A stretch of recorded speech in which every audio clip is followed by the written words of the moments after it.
बात है। कल चिंतन हो रहा था श्रीमद् भगवत गीता जी का। अगर उपासक में सदाचार इंद्रियों की पवित्रता नहीं है तो ढकोसला किसी वह कुछ नहीं रहेगा।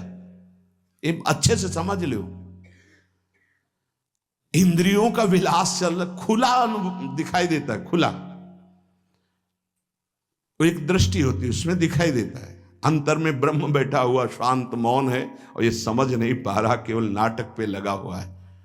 अपना मन, अपनी इंद्रियां यदि संयम में नहीं है, सदाचार में नहीं है, तो ढकोसला ही है, आडंबर ही है, नाटक ही है। पक्का समझ लीजिए। अगर वो संयमी नहीं है, जितेंद्रीय नहीं है, मनोनिग्रही नहीं, तो अध्यात्म क्या है? क्या प्रवचन हो रहा है? किस बात का प्रवचन हो रहा है? जो अनुभव हुआ उसका हो रहा है, शास्त्र सम्मत हो रहा है। जितेंद्रियता नहीं, इंद्रिय निग्रह नहीं, मनोनिग्रह नहीं। छठवां सदाचार परायण, अर्थात इंद्रिय और मन शास्त्राज्ञा के अनुसार चले। जिसका इंद्रिय मनोनिग्रह युक्त समय व्यतीत होता है भगवत चिंतन में, वो महापुरुष है। अभी वर्तमान में ही है।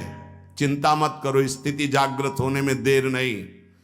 बंद रखो अपनी खिड़कियों को, कहीं माया की हवा न घुस जाए। सच्ची सच्ची तुम में बहुत सामर्थ्य है, जागो। अगर झुक गए तो रौंद दिए जाओगे। एक एक बात अच्छे से समझ लो। मुस्कुरा के, प्रेम व्यवहार दिखा के, अपनापन करके फिर तुमको अधीन किया जाएगा। माया भगवती बहुत बलवती है। ऐसे करके फिर ऐसे प्रहार करती है, क्योंकि साधक बहुत प्रवीण है। ऐसे में अपने को बचा लेगा, लेकिन ऐसे में बचाना बहुत कठिन होता है। हमारी बात को समझ लेना। ऐसे में बचाना बहुत कठिन होता है, बहुत कठिन होता है। समर्पण का मिश, सेवा का मिश, अपनापन का मिश। हमारी इंद्री, हमारा मन बहुत धोखेबाज है। हमें कोई धोखा नहीं दे सकता। ये हमारा मन, हमारी इंद्रियां हमको धोखा देती है। साधु, साधक, परमार्थ पथिक, भक्त इस बात से परम सावधान। सदाचार और सरलता, संयम के साथ हमारा समय व्यतीत होना चाहिए। किसी के गवाही की जरूरत नहीं है, किसी के प्रमाण की जरूरत नहीं। आप खुद अपने हृदय की भूमिका को नाप लीजिएगा। कितनी ऊंचाई पर चढ़ रहे हो, आपको खुद अनुभव में समझ में आ जाएगा। जो इंद्रियों का गुलाम, मन के द्वारा भ्रष्ट आचरण करने वाला है, वो कुछ भी हो, कोई भी हो, कहीं भी हो, दुर्गति शब्द से ही संबंध है। जीते जी दुर्गति, फिर फांसी ऐसी लगे तेषम दुख न हो। सच्ची मानना, जब गलत हो जाता है आचरण, तो अपना मन अपने को कहता है नष्ट कर दो। ये जीवन किस काम का? होश में हमारे शब्दों को ध्यान से सुनना। जब इतना गलत हो जाता है तो अपना चेहरा अपने को पसंद नहीं आता, और अपना जीवन अपने को पसंद नहीं आता, और अपने अंदर से मन कहने लगता है नष्ट कर दो इस शरीर को। फिर वो जो आगे की लीलाएं होती हैं, अच्छा ऐसा हुआ, फांसी लगा ली, जहर खा लिया, ये कर लिया, वो कर लिया। वो इन्हीं इंद्रिय और मन की फिसलन को नहीं सह पाया। अच्छा, किसी महापुरुष का शासन नहीं था, नहीं, उस चूक में भी बचत हो जाती है।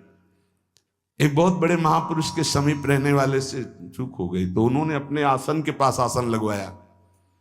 सब साधुकों ने कहा कि बहुत बदनामी होगी, क्योंकि आपका नाम आगे है और वो आपके आश्रित है, ऐसा है किसी महापुरुष के। उन्होंने कहा तुम क्या समझते हो, ये बाया है, चूक हो गई, अब इसको कभी चूक नहीं होगी ऐसा बना देंगे, कभी त्रुटि नहीं होगी, इसको ऐसा बना देंगे। और वो फिर ब्रह्मावर्त बिठूर में रहे। वो बहुत अच्छे महात्मा हैं, अब भी हैं। अगर संत का शासन है और आपसे चूक भी हो जाती है तो ऐसा बना देंगे कि दोबारा चूक नहीं होगी। पर इंद्रिय और मन को छूट देकर मनमानी आचरण करने वाला कभी साधक नहीं हो सकता, पक्का। और आप सच्ची मानना, आपकी एक बार इंद्रिय मन छूट हो गई तो जिंदगी भर दबे रहोगे।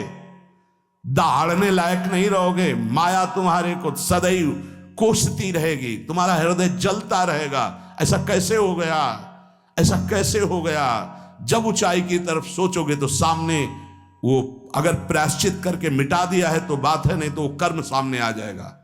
लगेगा नहीं हम इस ऊंचाई लायक नहीं है, नहीं हम इस ऊंचाई लायक।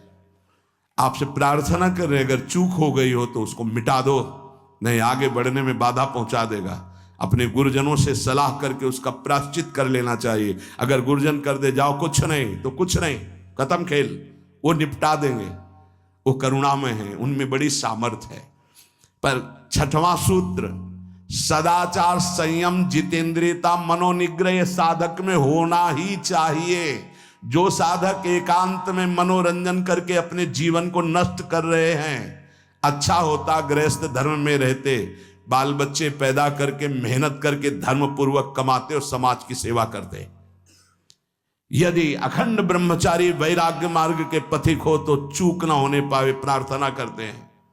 इंद्रियों को शिथिल ना होने देना, मन को शिथिल मत होने देना, नहीं तो ऐसा बंधन ये बांध देते हैं कि बड़े बड़ों को सर झुकाकर चलना पड़ता है। रौंद देती है माया, ध्यान रखना, सर उठाने लायक नहीं रह जाता। अगर इंद्रिय जन्य भोगों का आकर्षण नष्ट कर दे तो अपना मन अपने को जलाता रहता, धिक्कार देता रहता। कैसे हो गया ऐसे? तो कैसे हो गया? कीन हो इसकबहु अभिमाना, सुख हो वंचा कृपा निधाना। कहीं अभिमान हो गया कि मैं ब्रह्मचारी हूं, मैं जितेंद्री हूं, मैं मनोनिग्रही हूं, तो ठाकुर जी ने दाना फेंक दिया, देख भला मनोनिग्रही है तो मत चुन। लेकिन कृपा पात्र साधक पुनः अपने आप को सावधान करके सदाचार में ही स्थित रहे। आज सदाचार को समझा ही नहीं जा रहा कि सदाचार है क्या। सातवां, किसी भी पद को साधक कभी स्वीकार न करे। समाज में बड़े पद मिलते हैं, यहां भगवत प्राप्ति की वार्ता हो रही। किसी भी पद, किसी भी सम्मान को स्वीकार न करें।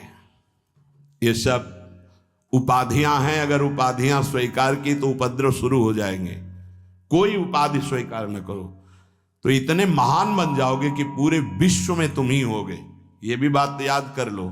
कोई भी छोटी मोटी उपाधि स्वीकार की तो उस महान को नहीं प्राप्त कर पाओगे। विश्व में तुम ही होगे, या तो ज्ञान में तो एक तुमसे बड़ा कोई है नहीं, और अगर भक्ति में तो तुमसे छोटा कोई नहीं, तो विश्व में तुम ही तो हुए ना। सब बड़े और आप छोटे, विश्व में आप त्रणादपि सुनीचेन, और ज्ञान तो हम ब्रह्मास्मि, सबको समेट लिया अपने में, एक के सिवा दूसरा कोई नहीं। यह है उपाधि रहित महापुरुष की स्थिति। कोई उपाधि स्वीकार न। अनंत ब्रह्मांडों का महारत्न इंद्र नीलमणि, जहां जहां भक्त मेरा चरण रखे वहां वहां रखूं हाथ, पीछे पीछे मैं फिरूं कभी न छाड़ूं साथ। इससे बड़ा कोई पद होगा? निरपेक्षम मुनिम शांतम निर्वैरम समदर्शनम अनुब्रजाम्य हम नित्यम पूये अत्यंगुरेणु भी। जिसकी चरण रज लेने के लिए परब्रह्म परमात्मा पीछे डोलता है, वो है ये पद। जब कोई पद नहीं स्वीकार करता तो ये पद प्राप्त होता है। इसलिए सातवां, किसी भी उपाधि को, पद को साधक कभी स्वीकार न करे। पद को साधक कभी स्वीकार न करे। आप यहां के अमुक बन करके अमुक नहीं, सेवाएं सब हैं पर सेवक हूं, कोई पद नहीं। देख लो बड़े बड़े महापुरुषों को। पूज्यपाद उड़िया बाबा जी ने जब देखा तो दंड का विसर्जन कर दिया कि पद की तरफ एक घसीट रहा है। गंगा जी में महाप्रभु चैतन्य देव ने गंगा जी में जो हमारे परम पद के बीच में आएगा वो सबका प्रवाहित कर देना ही उचित है। बहुत समझना, पूरे जीवन भर याद रखना, यह अध्यात्म है। अध्यात्म कभी कोई भी उपाधि स्वीकार ना करे। वो बहुत जल्दी उपाधियां सामने लिख दी जाती है, तभी कोई वो स्थिति ही नहीं आती। उपाधि, हमारे ब्रजमंडल में एक से एक महापुरुष हुए हैं।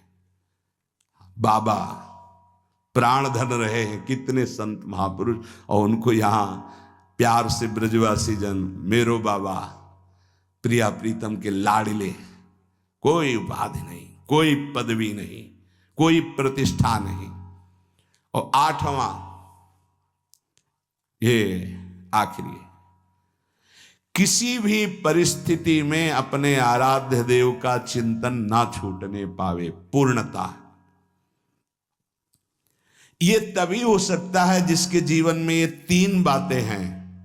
आखिरी वाली बात, किसी भी परिस्थिति में अपने लक्ष्य का चिंतन न छूटने पावे, ये 3 बातें जिसके जीवन में है तो ये आखिरी बात पूर्ण होगी। आखिरी और पहली 2 बहुत जोर की बात थी। पहली थी किसी संत महापुरुष का शासन, और पूर्णता आई किसी भी परिस्थिति में अपने लक्ष्य का चिंतन न छूटना। बीच में अपने आप सब आ जाएगा। 3 बातें, पहली व्यवहार शुद्धि, दूसरी नियम निष्ठा, और तीसरी प्रतिज्ञा पालन। तुम चाहे जिस संप्रदाय के हो, जिस वर्ण के हो, चाहे जिस आश्रम के हो, और चाहे जो हो, यदि तुम परमार्थ के पथिक हो, ये 3 बातें नहीं है तो तुम्हारा पतन हो चुका है। पतन हो जाएगा नहीं, नाप लो, तुम्हारा पतन हो चुका है। पहला, व्यवहार शुद्धि। आपका जीवन किस मार्ग का प्रतीक है? बोले गृहस्थ। आप अपनी मर्यादा में, आपकी जो मर्यादा है प्रवृत्ति मार्ग की, उसी के अनुसार एक सीमा में रहकर आपका इंद्रियजन्य व्यवहार। दूसरा, आप कौन? विरक्त मार्ग के पथिक। अब निवृत्त मार्ग के पथिक के बहुत से रास्ते हैं, संन्यास, योग मार्ग, अमुक अमुक अमुक अमुक, लेकिन हर निवृत्ति मार्ग का एक ही उपदेश है, उसका व्यवहार शुद्ध होना, इंद्रिय संयम, मनोनिग्रह। अगर वैरागी होकर इंद्रिय संयम नहीं है, मनोनिग्रह नहीं, तो उसका व्यवहार अशुद्ध है। इसी में सब आ जाएगा, सब कुछ, सारा व्यवहार आ जाएगा। गृहस्थ होकर यदि उस सीमा के अंतर्गत नहीं, बाहर भ्रष्ट है, तो साधक ही नहीं। विरक्त होकर यदि उसका व्यवहार शुद्ध नहीं, देखो चूक हो जाना अलग बात होती, हो गई गलती, सुधार कर लो, पूरे जीवन में